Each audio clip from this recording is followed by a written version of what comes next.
Tonight, the explosion in cocaine use and the toll it takes on those who get hooked. One businessman spent £1 million to feed his habit. I was just basically drinking and taking cocaine just to get through the day. You can get cocaine delivered easier than quicker than a pizza. I've been investigating what's behind the rise and the devastating effects it can have on those caught in a spiral of addiction. Also making the headlines, the cost of living crisis pushing families to the brink. One woman tells of the desperate measures she's taken to beat the bills. Or if it's someone who's looking for maybe debt collectors or a bill that needs paying, you just ignore it. That's what we do. If we ignore it, it might go away. And in sports, we speak exclusively to Kasper Schmeichel and Tello Asgard ahead of Celtic and Rangers Champions League playoffs. I'm Kellyanne Woodland. This is the STV News at 6.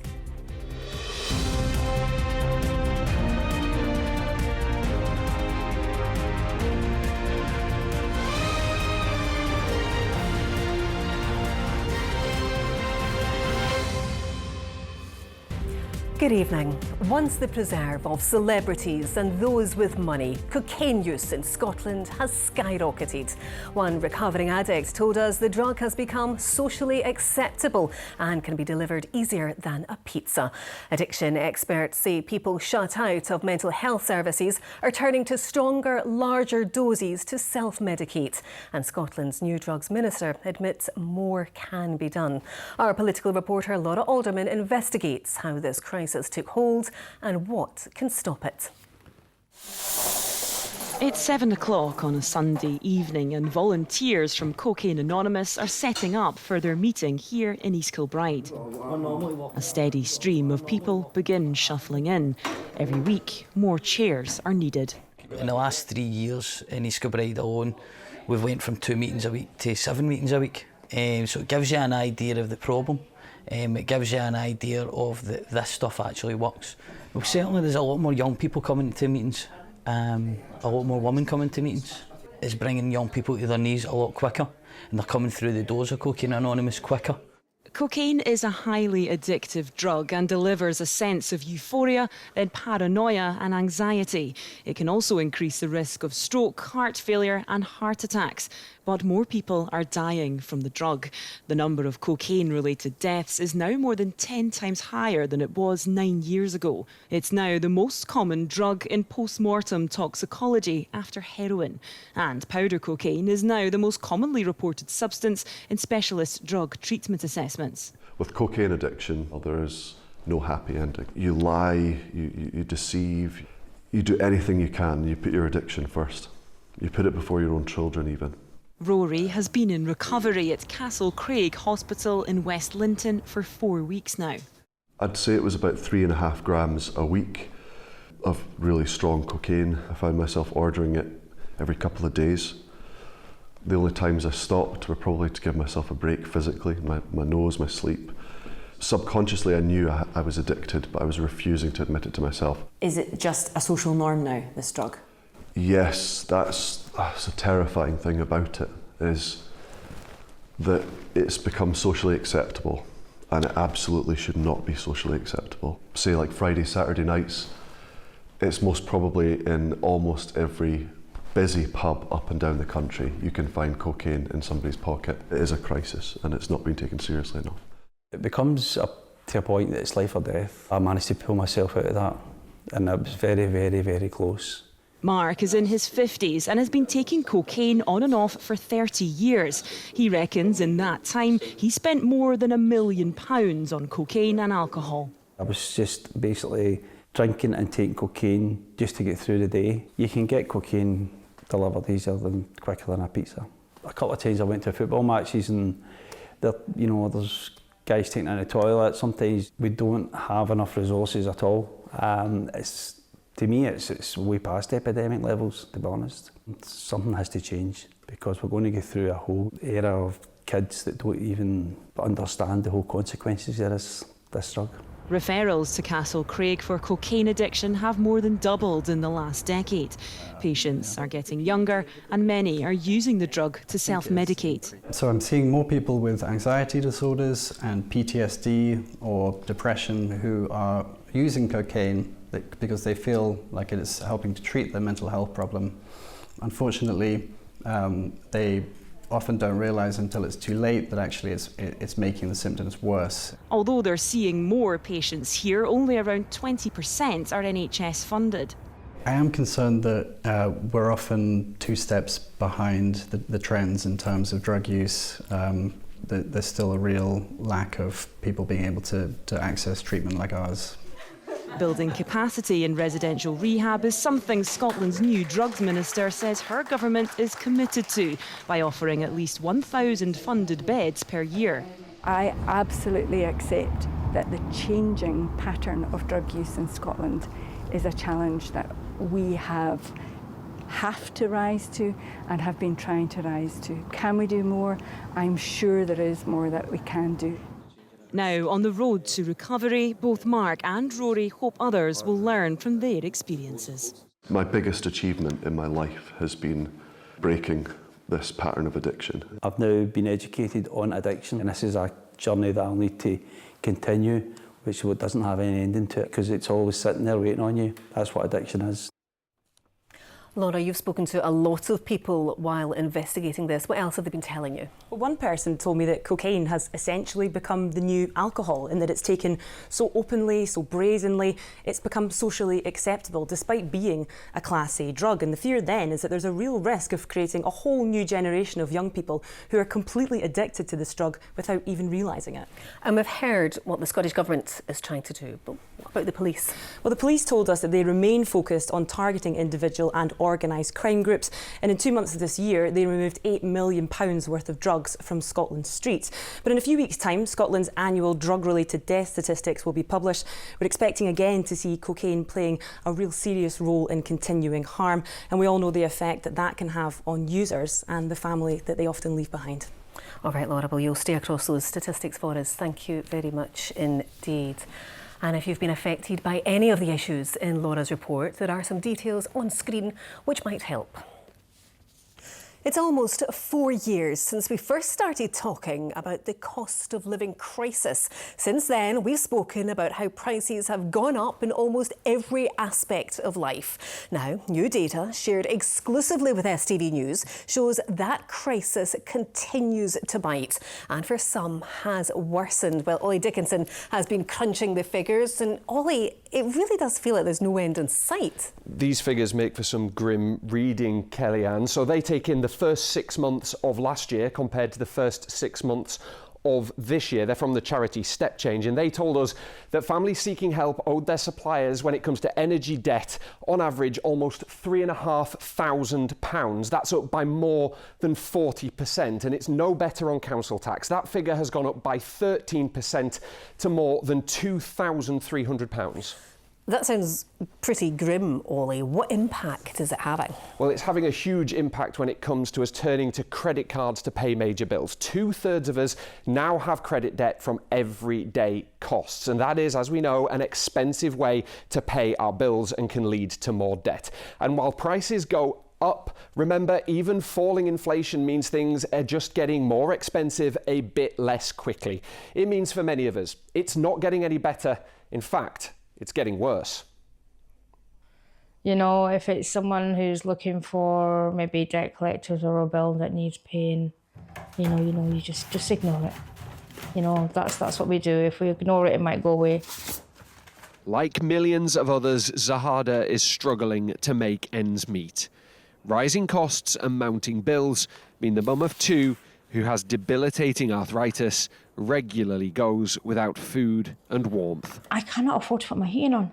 I just cannot. The only time I'll ever put heating on is when one of my kids will say, "It's absolutely freezing, Mum." Then I look at the time. This is when I turned it on. 20 minutes later, it's off.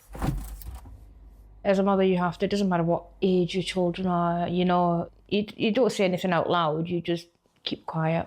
It's like, you know what, you have that. Never mind me, I'll I'll just have a biscuit and a cup of tea. I just get to stretch that income by another 24 hours. In the winter, she's scared to shower because the cold house afterwards leaves her bones in agony. Her mental health has been hit hard too. My son sometimes says this, when they were little, I would invite family round. If I invite somebody round for dinner, what are we going to eat for the rest of the week? That money will go on, my week's money will go on one night's food if I invite, so it just can't happen. Zahada's story could be one of thousands across Scotland. Ask staff at this community hub in West Lothian if the picture is improving.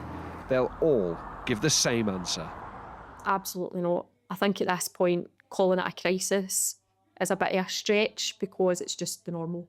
Inside, every Thursday, over tea and biscuits, conversations at the end of this Keep Fit class turn to one thing. Cost of petrol's going up for me to get out and about. Messages have gone up. Wages are not going up. The triple lock's not enough. As my mum says, she's putting the heating up no matter. Worry about it on bill funds. When I go shopping, I count up what's in a basket before I go through the till. These women are not alone. Across Scotland, more and more are struggling with bills, with credit and with debt.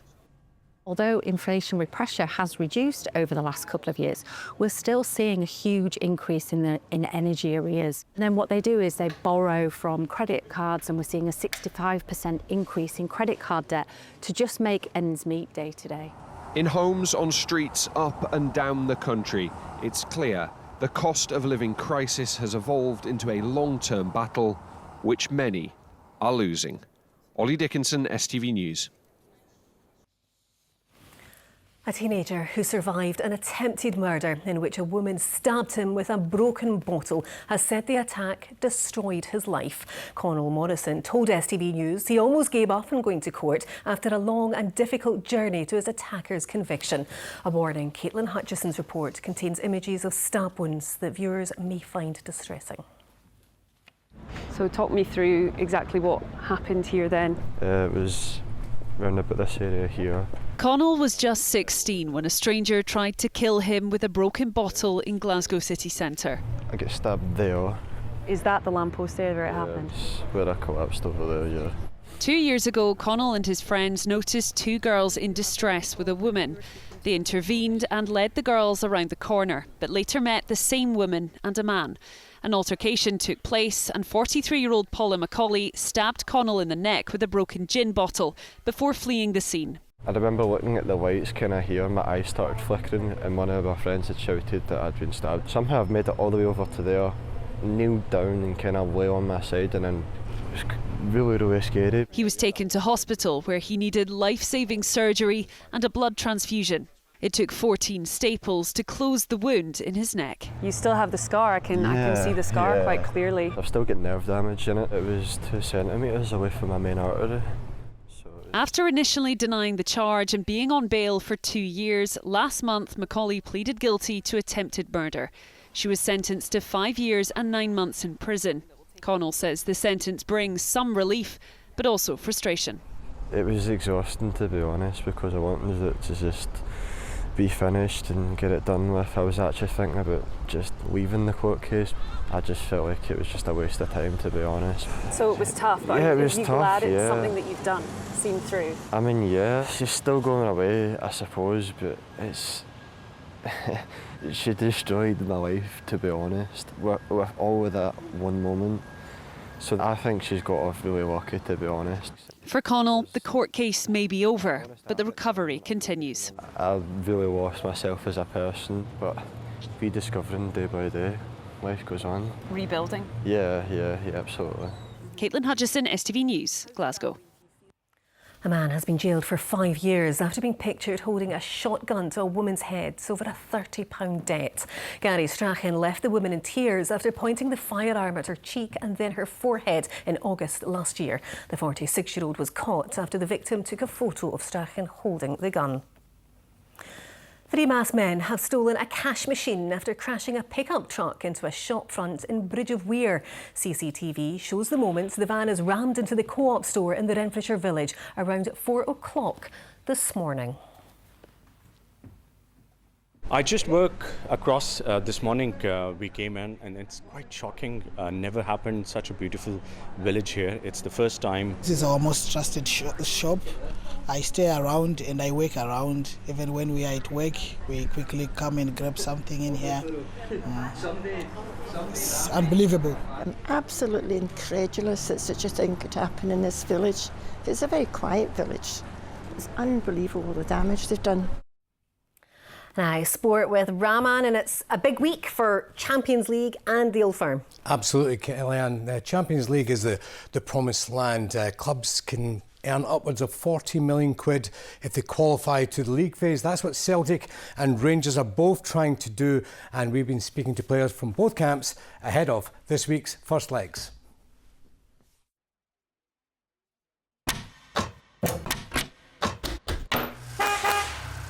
STV Sport, sponsored by the C.R. Smith Summer Sale. Good evening. Kasper Schmeichel says he's in no rush to call time on his Celtic career. The 38-year-old is in the final year of his contract, and speaking to STV Sport, he says he's fully focused on helping the club progress past Kairat Almaty and qualify for the Champions League. He sat down with our reporter, Ronnie Chatters. Kasper, thank you very much for joining us on STV. Just how much are you looking forward to the week ahead and the prospect of getting back into the Champions League? Yeah, very much so. Obviously, a big goal for the club is to get in the Champions League again. I think last year, going further than we have done for a decade or so. I think that was a good learning curve, good experience for everyone at the club. Regardless of opposition, of whoever you play against, you can't take anything for granted. We're expecting a tough game, very, very tough game. It's not, I'm under no illusion that it's going to be anything but very, very tricky. Just in terms of the next step or the progression for the squad in Europe, we saw in Munich just how close you guys came. What do you feel is that next step for this club on the European stage? It's a big statement when you come into a dressing room after the game in Bayern Munich and the disappointment that was there. That shows how far we've come and the belief that there is within the team and the squad. We had some good results last season, doesn't mean that we're going to do it this season, so we have to be fully focused, fully on it, and that's been the message all week. Put into words Celtic Park on a Champions League night with that anthem and the cauldron of noise, if you can put it into words, I suppose. I always look at the opposition bench because that's where I'm stood looking towards, and you see the reaction of the opposition players and their staff of the noise, and that tells you that that's not something you experience everywhere. In terms of you personally as well, I know you mentioned in the summer that you had plenty more miles in the tank, you felt in terms of your own career. Do you see that being here? And how long do you see that being for? I mean, up to 40, is that could that be a benchmark for you personally? That's never the way I've looked at it. I mean, football is very, very unpredictable, and one big injury and you could finish your career at any point of your life. So for me, I'm in an incredible position to just enjoy. There's a long life after football, hopefully, but there's a long life after football. So while you're a footballer, I don't think you're ever going to find a better job in the world. So you've seen today is a sunny day, pitches are water, Champions League balls, diving around. I mean, it's never going to get better than that, is it? Kasper, that's all. Thank you very much for joining us on STV. Thank you. News from Rangers now, and Tello Asgard believes signing for Rangers this summer can help fulfil his dream of playing for Norway at next year's World Cup. The midfielder, who made his Ibrox debut at the weekend after recovering from a minor injury, has told STV Sport he's relishing the prospect of facing Bruges in their Champions League playoff tie. I hope to achieve big things, use my physique, use my technical ability. I'm really excited for the season. Unbelievable feeling. I think I've had to wait a few weeks because of injury, but yeah, just so happy to have done it now. It was quite frustrating in the sidelines. I can imagine a summer move, new team, new squad, etc. Yeah, it's not nice having to watch from the stands, but worked really hard with the physios and the doctor. So should Rangers fans be excited with your arrival? Absolutely. Yeah, do you back yourself? Are you a confident person? Yeah, for sure. There's no point being here if you're not. So yeah, absolutely got to back yourself. You obviously got the Scouser accent. You were at the Liverpool Youth Academy for about 5 years or so. When you were growing up, who was your idol? Gerrard, and then as I got a bit older, I loved watching Coutinho.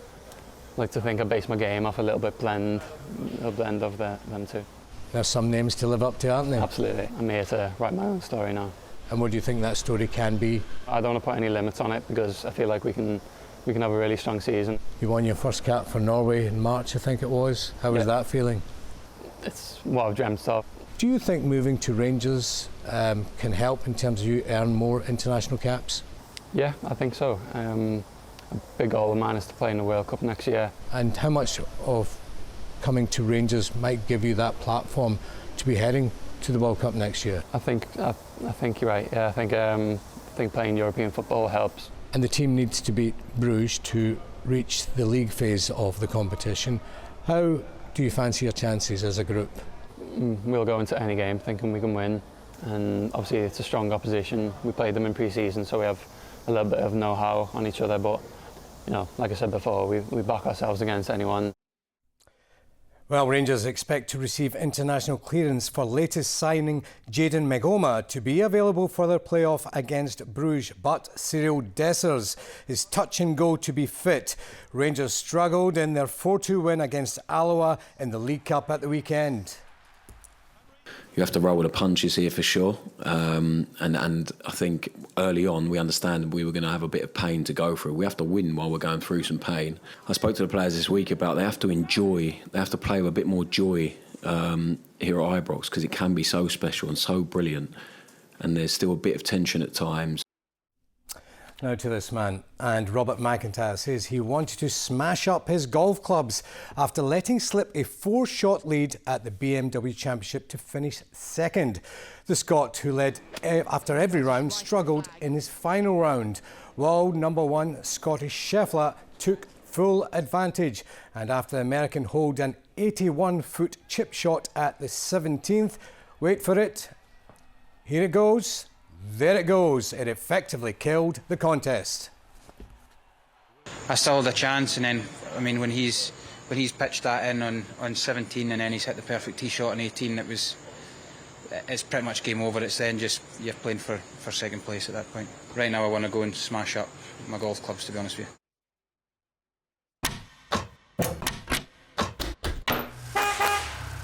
STV Sport, sponsored by the C.R. Smith Summer Sale.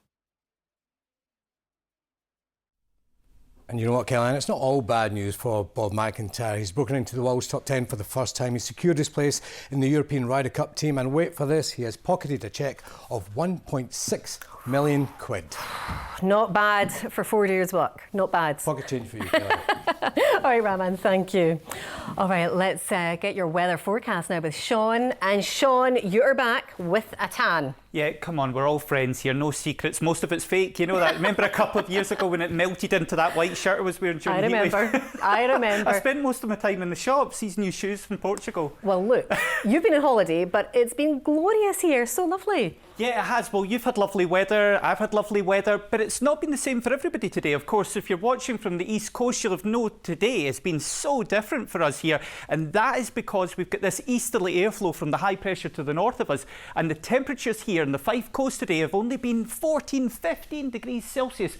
Quite chilly compared to, look at this, we did 26 today in Ayrshire and as high as 28 just outside Oban, 82 in Fahrenheit. Is it here to stay? Let's have a look. Midday Mayan temples, followed by sunny afternoons on the sand. TUI sponsors STV Weather. Well, the weather's going to be quiet this week. We've got that high pressure staying to the north of us. Not great along the east coast because they've got that har. But for us, we've got the best of the sunshine. Out in the Atlantic, though, low pressure systems, windy, wet weather. Don't worry about them just now. Might need to think about them next week. But for just now, we just enjoy the quiet, the settled conditions and still the warmer weather for us as well.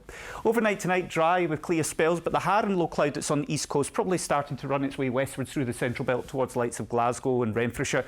Your low tonight, Bathgate probably down to a low of about 12 degrees Celsius. That's 54 in Fahrenheit.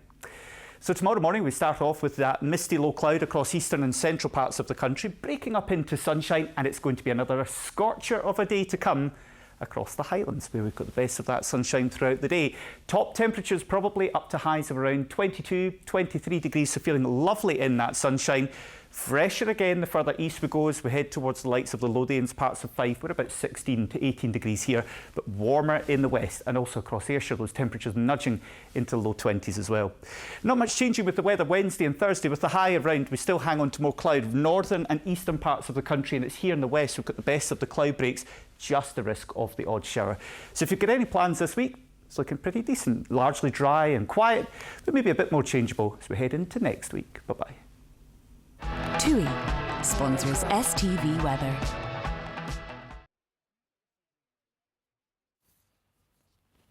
And finally, new family comedy Grow had its world premiere at the Edinburgh International Film Festival on Saturday. The movie tells the story of a young girl who goes to live with her aunt and discovers a supernatural talent that might help her win the local pumpkin growing contest. Well, our entertainment reporter Laura Boyd spoke to some of the cast about the tale, which was filmed here in Scotland. Charlie was originally going to be a boy. Because Priya was so exceptional, we had to change it to being the niece.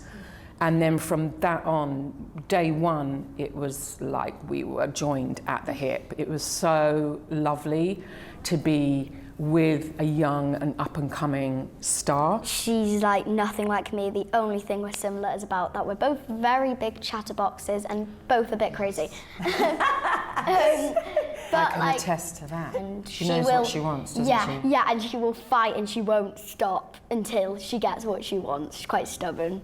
I love it about her. And shot in Scotland? I did about 4 jobs last year where they're mainly shot outside, and I loved it. And shooting up here, I thought, oh, shooting outside in Scotland, but it was really nice weather. Yeah, it was gorgeous. The final pumpkin, you know, when they announced the winner, that day was beautiful, wasn't it? So gorgeous. To have the world premiere for you, especially John, in Edinburgh, what does that mean to you? Oh, like I've never had a film screen at the Cameo, and I love the Cameo. So like this is like a bucket list. Take me. So I'm buzzing, and my family are all here as well, because that's all I ever wanted to do is make a film that was a proper shared experience, and to have that sort of mix of like kids and adults. I feel like we've got that. And that is it from the first night in our new studio. Thanks for joining us, and we'll see you again tomorrow at 6. From all of us here on the team, bye-bye.